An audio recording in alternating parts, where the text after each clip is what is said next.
Mesdames et messieurs, bonjour. Je vous reviens encore aujourd'hui avec un réel plaisir de vous apporter encore plus d'éléments, plus de dénonciation, plus de clarté par rapport à la situation du Gabon, voyez-vous.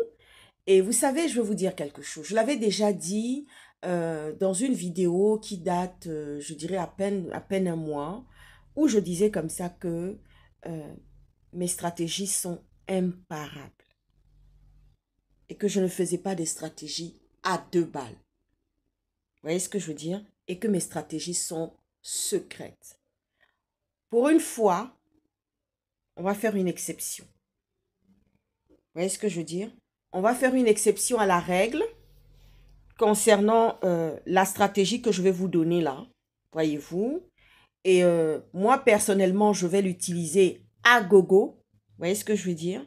J'ai pas pour habitude de venir parce que c'est pas le but. Quand on met en place une stratégie, on ne vient pas là comme ça pour la mettre devant celui qui doit la déguster ou ceux qui doivent en prendre plein la vue. Est-ce que vous voyez ça? Mais là, aujourd'hui, j'ai décidé. Vous voyez ce que je veux dire? J'ai décidé d'en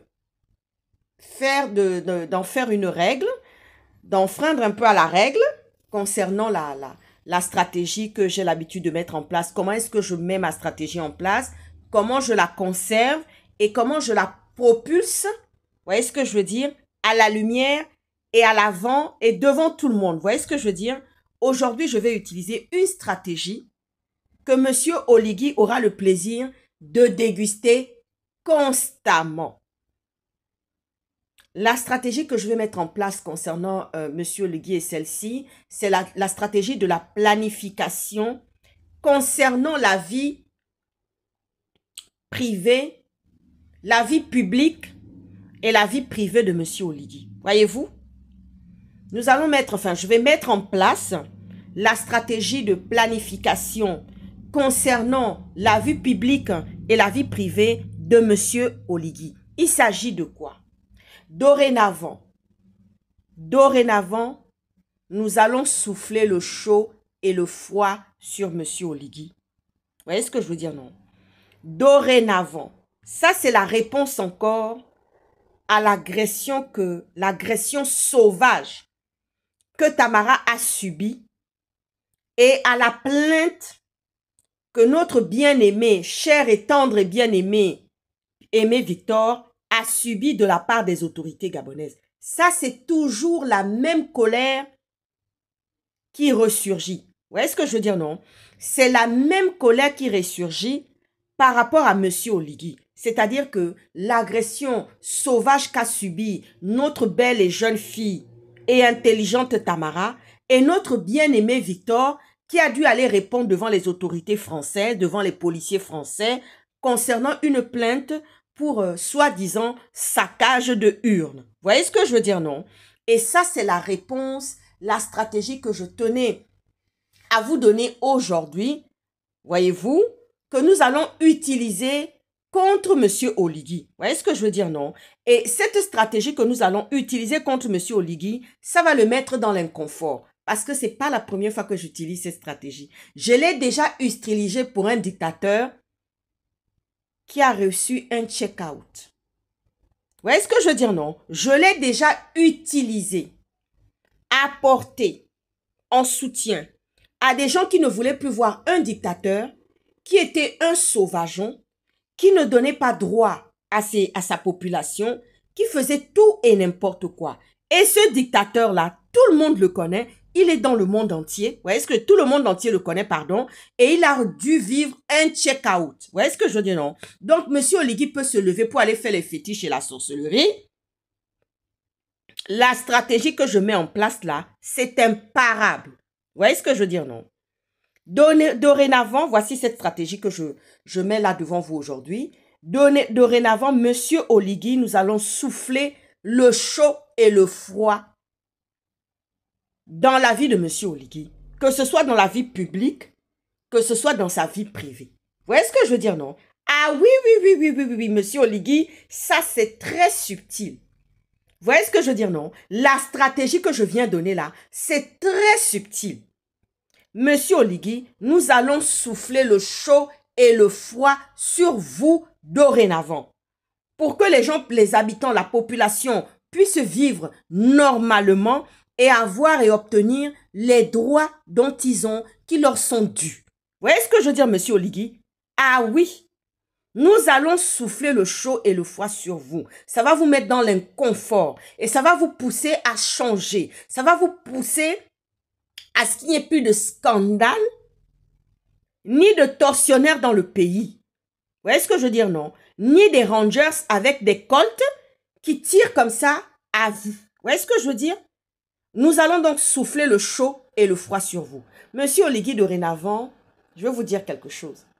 À chaque fois que vous viendrez déposer plainte, prenez ça en compte, hein? À chaque fois que vous allez venir devant les Occidentaux aussi déposer plainte contre quiconque, ça ne marchera pas, ça sera échec. Vous voyez ce que je veux dire, non, monsieur Oligui? À chaque fois que les autorités gabonaises, vous qui êtes autorité gabonaise, vous allez mandater ceux qui sont magistrats, ceux qui sont avocats là-bas, qui sont à votre solde. Vous voyez ce que je veux dire, non? Ceux qui sont avocats, qui sont à votre solde. Vous voyez ce que je veux dire, non? À chaque fois que vous allez les envoyer ici, ou même utiliser des avocats sur le territoire français pour déposer plainte contre quiconque, ça sera échec. Souvenez-vous que vous avez armé Stéphane Zin. Vous avez armé Stéphane Zin. Et qu'est-ce qu'il en est sorti? Ça s'est retourné comme un boomerang contre Stéphane Zin et Yannick Ndomba. Et tous les activistes de la mangeoire que nous n'avons même pas vu aller prendre justement, aller faire une élection électorale. Je n'ai pas compris pourquoi est-ce que vous ne les avez pas présentés, vous ne les avez pas présentés pour candidater par rapport à cette législature, par rapport à cette mandature de législative. Nous n'avons rien compris. Que ce soit Yannick Ndomba, que ce soit Stéphane Zin, que ce soit Claire Newman, que ce soit Landry Amia Washington, nous ne les avons pas vus passer. Ils sont aux abonnés absents. Vous voyez ce que je veux dire, non? Nous, on pensait que c'était des gens qui allaient avoir des mandats législatifs dans notre pays. Mais ce n'est pas le cas. Vous en avez décidé autrement. Ça, c'est votre stratégie. Vous voyez ce que je veux dire, non? Mais nous allons souffler le chaud et le froid constant sur vous pour que vous soyez dans l'inconfort total, monsieur Oligui, et quel que soit le fétiche que vous allez pouvoir faire, ça ne va pas du tout marcher. Est-ce que vous voyez ce que je vous dis, monsieur Oligui? Parce que là, ça, c'est la stratégie de planification dans votre vie publique et vie privée. Je ferme la parenthèse, monsieur Oligui. Maintenant, je vais parler à Maman Zita. Maman Zita, tu remplis tellement bien ton rôle de première dame. Vous voyez ce que je veux dire, non? Vous remplissez tellement votre rôle de première dame parce que vous êtes la titulaire. Vous voyez ce que je veux dire, non? Mais si c'était moi qui étais à votre place là, vous voyez ce que je veux dire, non? Si c'était moi qui étais à votre place là, il n'y aurait plus jamais de nuit intime avec mon mari. Vous voyez ce que je veux dire, non? Oui, mais je ne suis pas à votre place. Je n'ai jamais vécu ça.